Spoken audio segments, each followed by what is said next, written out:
సమాజం చెబుతోంది, నీకు అన్నీ ఉన్నాయి, నువ్వు సెటిల్ అయ్యావు, ఇంకేం కావాలి?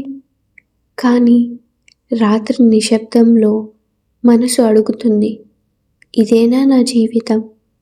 డబ్బు ఉంది, గౌరవం ఉంది, బాధ్యతలు నెరవేరుతున్నాయి, అయినా ఆనందం లేదు. ఎందుకంటే మనిషి అవసరాలు నెరవేర్చాడు, కానీ ఆత్మను విస్మరించడు. ఈ ఖాళీతనం అలసట వల్ల కాదు, డిప్రెషన్ వల్ల కాదు, ఇది అర్థం లేని విజయపు అలసట. మనిషి ఇలా జీవిస్తున్నాడు, ఇతరుల లక్ష్యాలు తన లక్ష్యాలుగా, ఇతరుల అంచనాలు తన దిశగా. ఫలితం, నేను ఎవరినో సంతృప్తి పరిచాను, కానీ నన్ను కాదు. దేవతలు అమృతం కోసం అసురులతో కలిసి సముద్ర పతనం చేశారు. అమృతం బయటకు వచ్చింది, అది తాగితే అమరత్వం. అయినా దేవతలు వెంటనే తాగలేదు.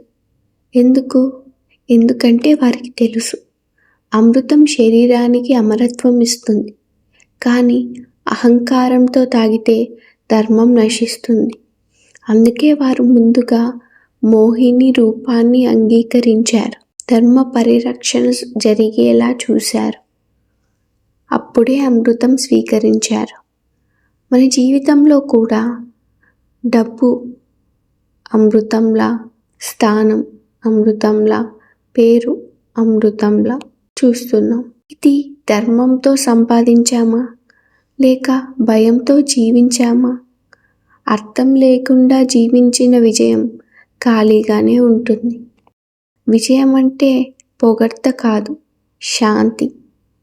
ఈరోజు నేను చేసిన పని నా విలువలకు సరిపోయిందా అని వదిలేయొద్దు. కానీ రోజుకు ఒక నిర్ణయం నీ కోసం తీసుకో. దేవతలు అమృతం పొందారు, కానీ ధర్మంతో. మనిషి కూడా విజయం పొందాలి, కానీ అర్థంతో. విజయం నిన్ను ఖాళీగా చూస్తే అది విజయమే కాదు, అది నిన్ను నువ్వు మర్చిపోయిన గుర్తు. ఈరోజు నుంచి అడుగు, నేను బ్రతుకుతున్నానా లేక నడిపించబడుతున్నానా?